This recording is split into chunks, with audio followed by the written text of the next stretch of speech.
Hey, Joe, tell people, if you would, about your background. I mean, you're like West Point superstar, Cool. innovative entrepreneur, man of the year, everything.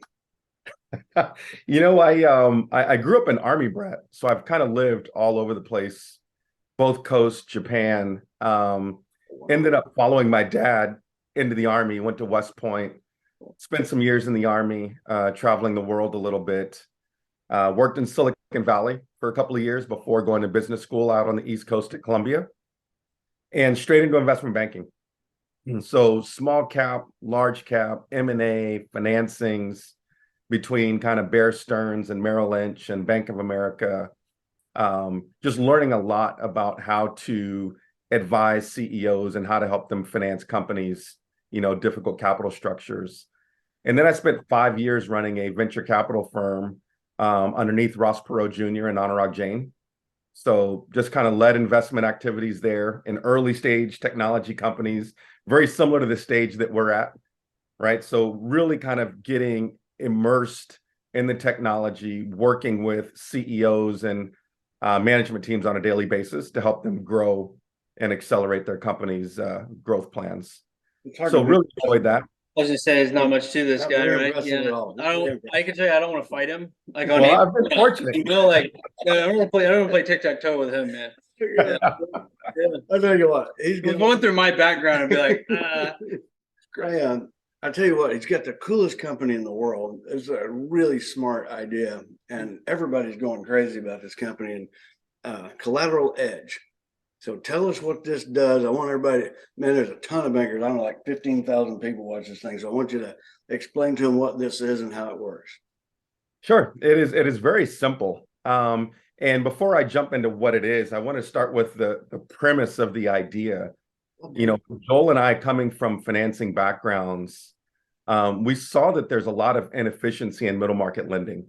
And what I mean by that is it's very difficult to get low cost debt in the hands of the people that really drive economic growth in this country, which is small businesses and middle market companies. And so we set out to solve that. And we thought that the community bank was the vehicle to make that happen. Lowest cost of capital, relationship driven, have a vested interest in the community. We thought they were the best position to lend in the middle market. So that was kind of the premise of the idea we developed.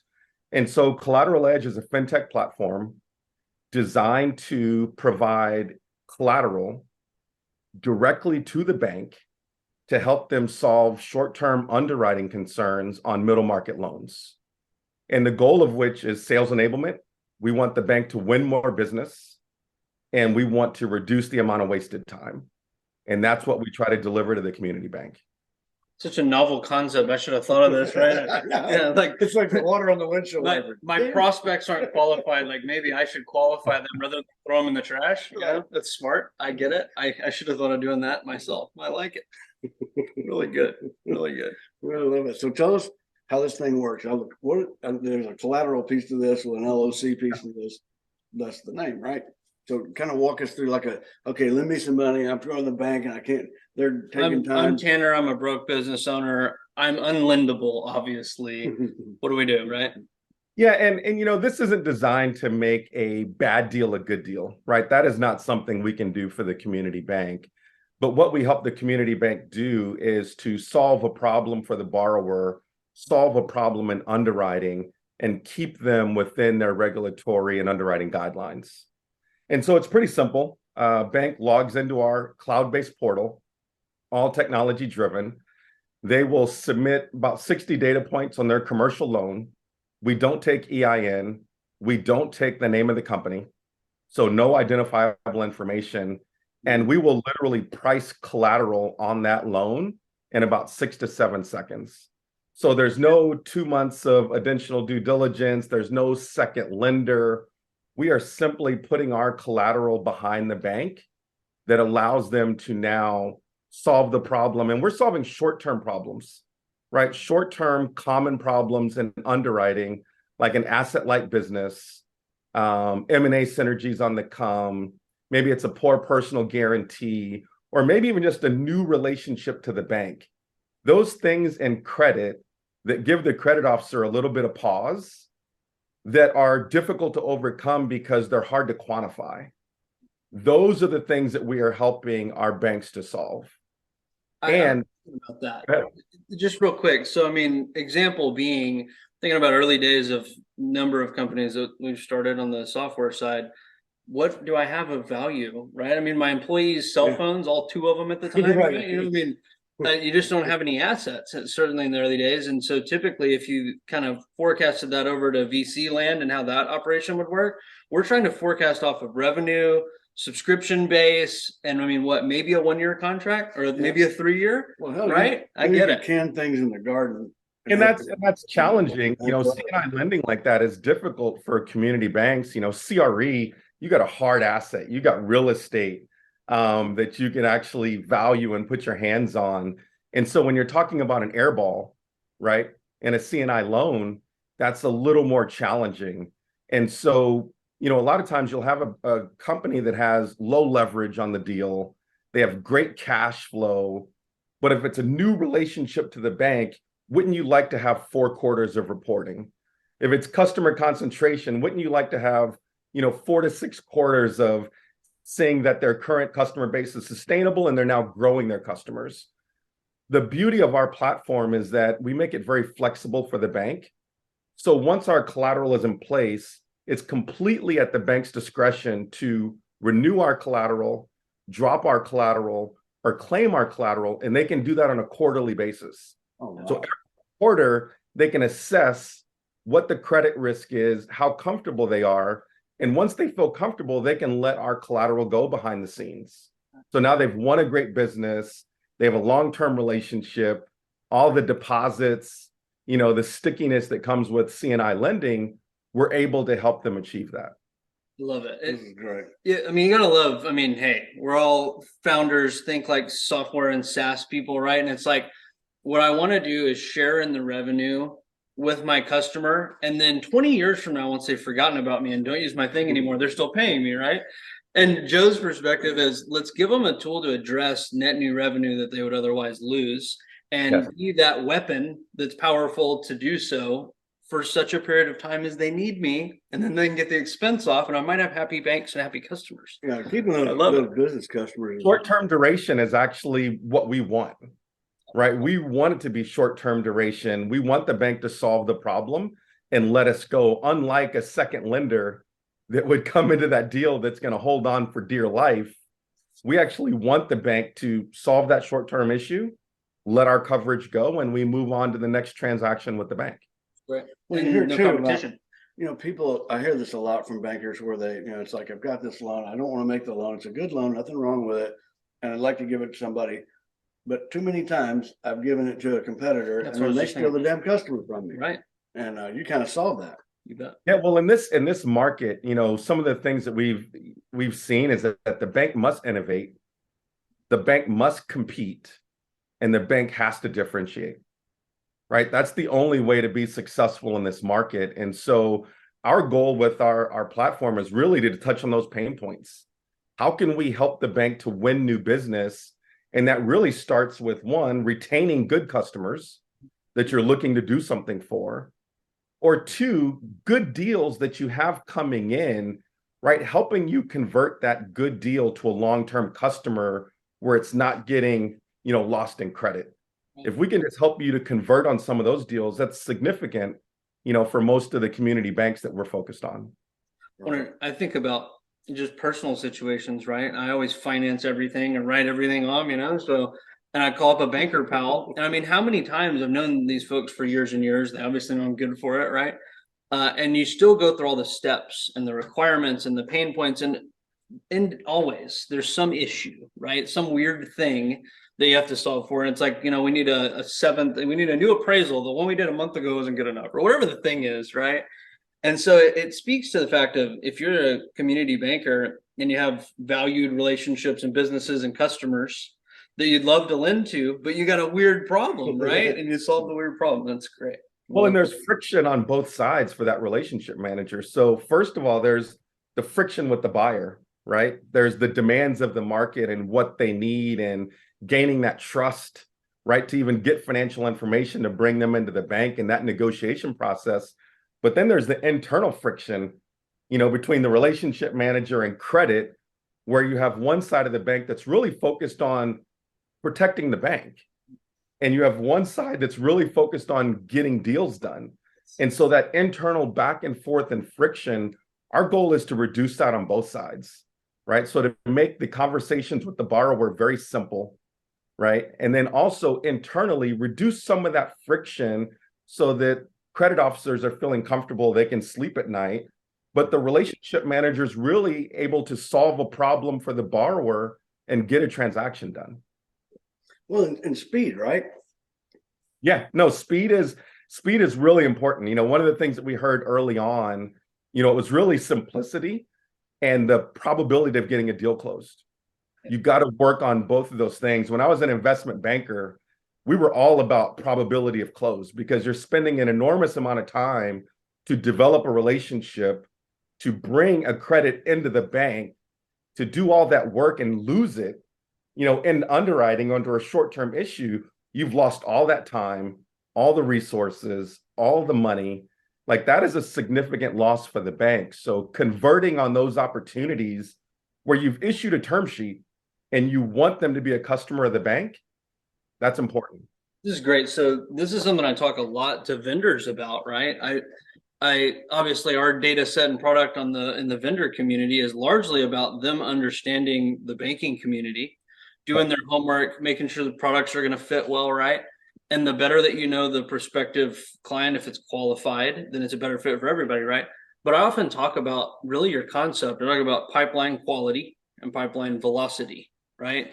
And they go hand in hand. So to your point, until you run into the risk manager. Right. But if you've got, you can get through these hurdles and speed bumps, especially late in a sales cycle, right? Then you've got better quality of pipeline, and therefore you're impacting that velocity of, frankly, revenue, right? So you're actually, look, it would take some sticky math for all of us, right? But you're actually seriously impactful to revenue growth, right? Yeah, that is really the goal. And that's why we spend a lot of time with CEOs and chief lending officers, because the idea is if we can help you grow your loan book without expanding your footprint, without hiring relationship managers, that is significant. We're just trying to help you convert on the work you're already doing. Like your relationship managers are already doing the work. We're just helping you to reap the benefits of that. Right. And you're a short-term cost, right? That's right. A huge difference. Yeah. You need a new core system, right? I'll tell you what you need. You need to sign an 11-year contract for something. No. Joel Radke and I, we only co-founded this business about 2 years ago, but we started on this idea back in 2013. Right. So we spent an enormous amount of time just talking to bankers, understanding the problem, understanding the workflow, right? This was not an overnight idea. And so, a lot of conversations were had within the bank just to make sure we designed something that was simple, easy to use, fit within the bank's workflow in terms of how they do their underwriting and also how they communicate with their borrower. That was really, really important. When I met a bunch of his team out there, these are not 25-year-old kids from California. These guys know what they're doing. That's great. Speaking of 25-year-old kids from California, that was a bit of a debacle, huh, with SVB. What do you think, Joe? Just obviously, we've had, I don't know how many hundreds of folks reaching out and digging into everything. As we're seeing, more and more issues or potential question mark issues, right? What are you thinking? Just, macroeconomics is tough right now. Rates is unprecedented. Look, how do you fail a bank who's invested in government securities? That was kind of fresh, Whoa. And so what are you thinking about just the environment? Lending's a little tough. Obviously, you guys help there. That might be an interesting point for you guys, but thinking about rates, just the banking environment is a tough one right now. What do you think? It is tough. We looked at this survey by the CSBS late last year, and it kind of listed out all the internal and external factors that community bankers are concerned about. And, the economic conditions were on there, cost of technology, technology implementation, just the pain of doing that was something that they listed. They talked about hiring. There's a lot of concerns for the average community bank that's operating in this environment. Our goal as we think about how we can help the bank and work with the bank, it's really helping them to compete and win deals because they have to compete no matter what, right? So whether it's a good environment or a bad environment, the bank has to compete.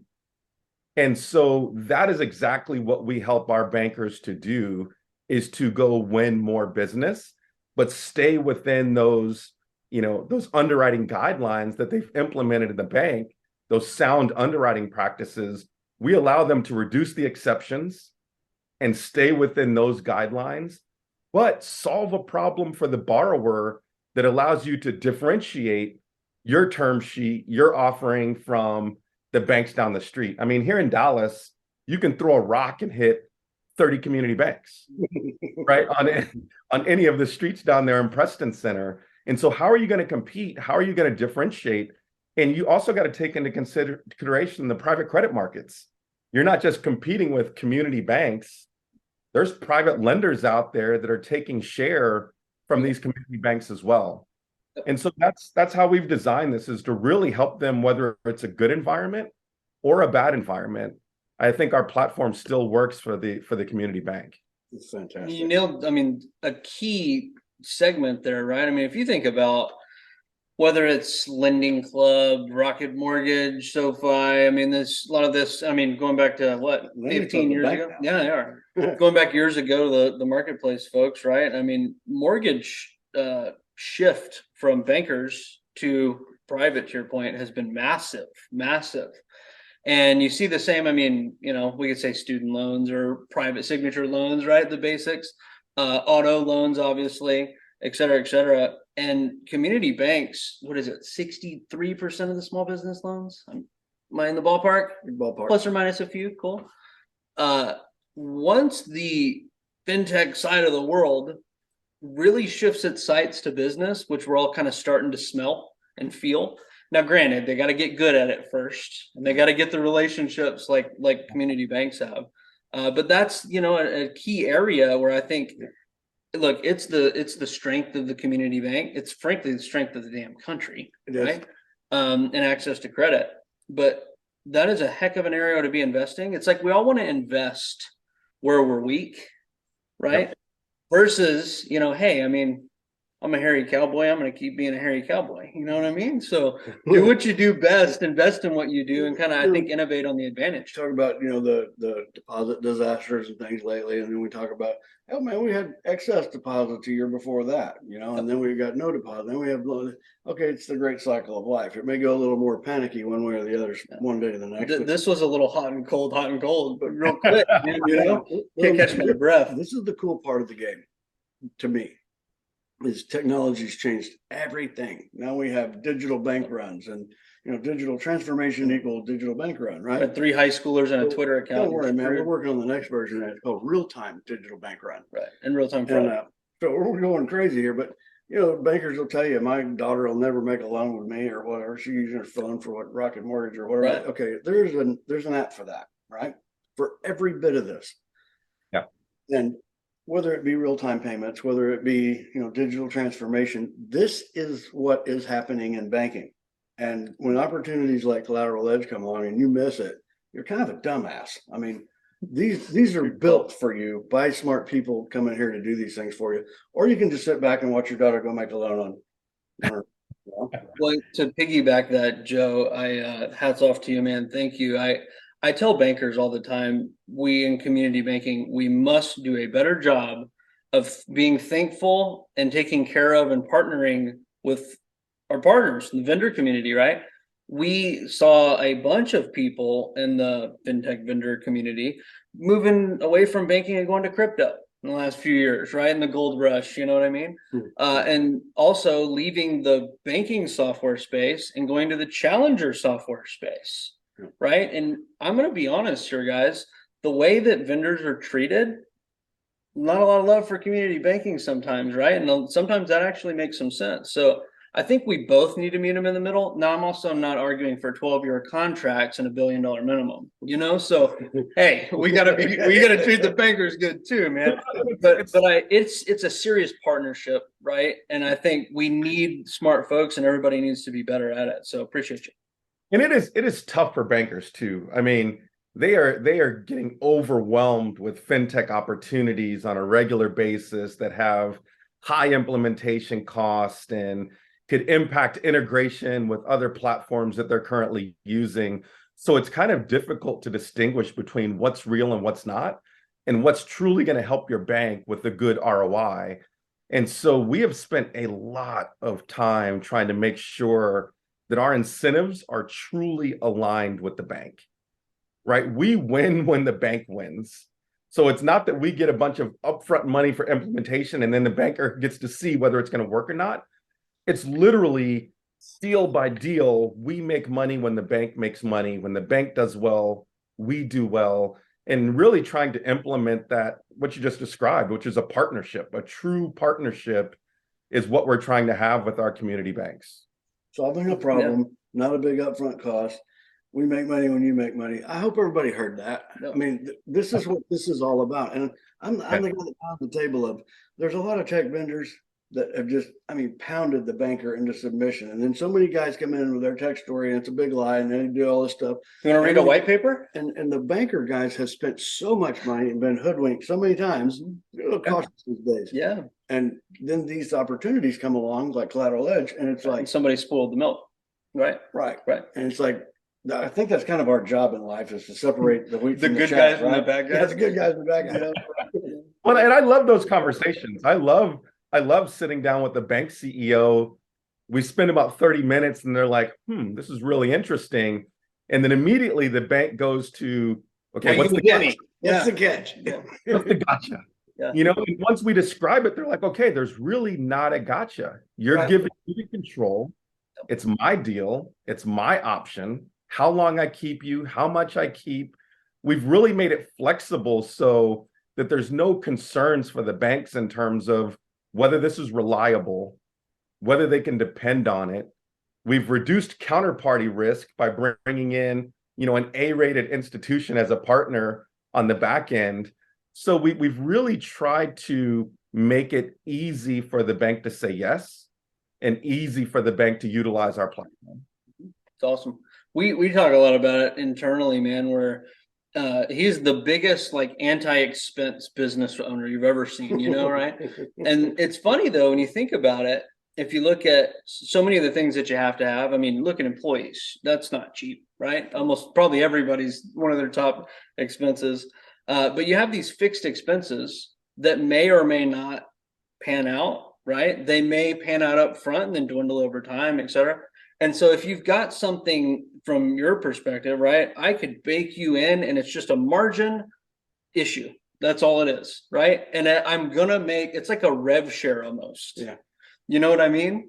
I know that I'm making money off of this and he gets his little piece. That's the best stuff in the world. Right? It's like, come to me as a business owner and say, pay this guy commissions. And I'm like, can do. Yeah. I hope I pay the hell out of it. Shit out of it, right? Yeah. That's a win. That is, that works as long as you are helping the bank to solve a problem that results in them winning business and the customer. Yeah. If you're doing that and it's aligned, then yeah, you're right. We're all going to win in that situation. And by the way, for the borrower, you're getting a faster transaction with less friction and likely even a better cost, right? So it's a win-win for everybody involved is kind of how we've tried to look at it. Because at the end of the day, if the borrower's not happy, if the borrower's not getting the capital they need to build their business, then this is all kind of worthless. Man, I tell you, one of the coolest things, I love all this stuff. I got we can all tell. Yeah. Okay. But I watch so many, I mean, you wouldn't believe all the crazy things people come up with in the fintech world. It's like, some of it is just flat out brilliant. Yeah. But it's also some of that, like the windshield wiper, you're like, God, I should have thought of that, right? Oh, I hate those. Right? Yeah. And then some of it's like, you just nod your head and go, this guy's crazy. Yeah. It's never going to work. But then there's these moments where it's like, that's so good. This is really good. Well, deeply insightful. And then you start thinking, man, bankers could do this, right? And what you actually did is just, instead of coming up with a fintech and kick their ass, you're like, hey guys, I'll just skip the next phase of you doing it and taking me out of business. How about we come together and I do it for you? Perfect. I like that. Yeah. No, that's right. We're really not trying to make their customer. We don't want to interact with the borrower. We really want to see the banker be the hero of the story. Yeah. We put the credit officer a while back. Joel was on the phone, and the credit officer was like, I really don't like saying no so often. I really do want to say yes. I do want to give out capital and help, borrowers go out there and build good businesses. And that was kind of the aha. We were like, bankers want to be liked. They want to be appreciated. They want to be the heroes of the story. And so that's kind of how we've positioned our platform, is for us to be behind the scenes and put the banker forefront as the one that's really solving the problem for the borrower. I love it. I love it. This is how technology is supposed to work. Yes. It's not expensive. It helps you make money, and everybody's more happy than they were. Right. That was the story we Love were it. told in the 80s when they come out with these things, Yes. and it never really, it don't want to save you all your Yeah, I time. You love don't it. even have to work anymore. Now we're working 10 times as hard as we ever were. Yeah, we all are.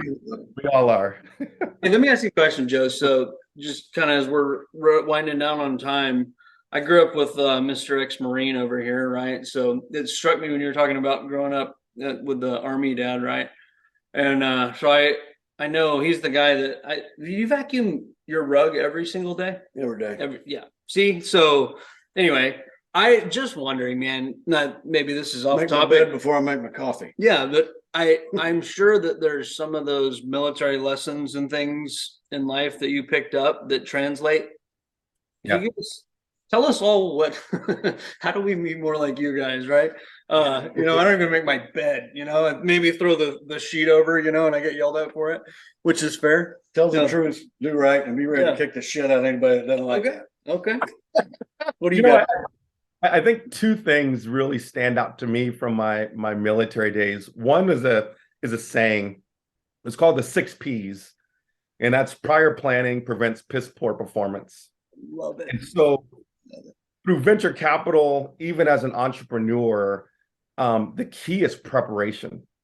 Whether it's preparing for opportunity, whether it's preparing to solve a problem, preparation is in your control. A lot of times you can't control outcomes. You can control preparation. So that's one.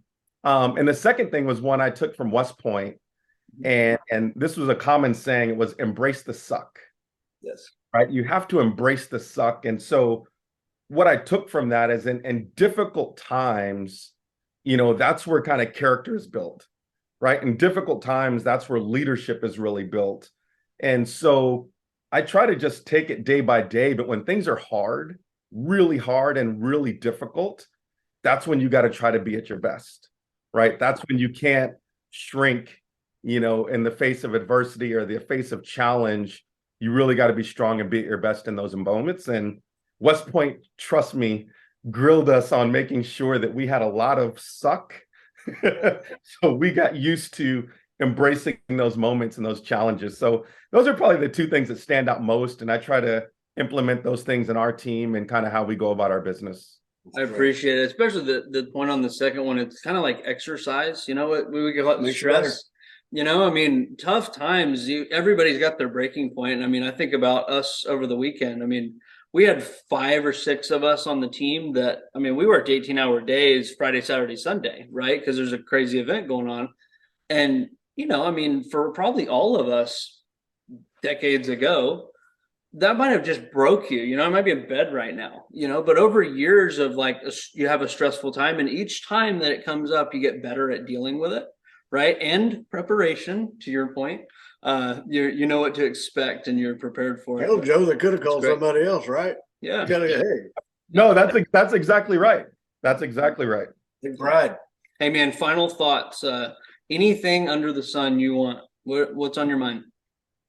For me, I would say as I look at this landscape and everything that's happened with SVB and Signature Bank, if I could talk to the borrowers out there, to the small businesses, the middle market companies, I would say to try to stay focused on the things you can control, right? There's always going to be a lot of noise. And I think one of the challenges of being a good entrepreneur is figuring out how to sift through the noise and kind of focus on the things that drive your business and that are going to help your team be successful and help you deliver for your customers. And so as much as possible, I would advise companies out there to continue to do that. And obviously, if CollateralEdge can be a part of helping, any of those companies, any of those community banks to take capital structure and lending as one of those obstacles off the table that allows you to now focus on some other things, that's exactly what we're here for.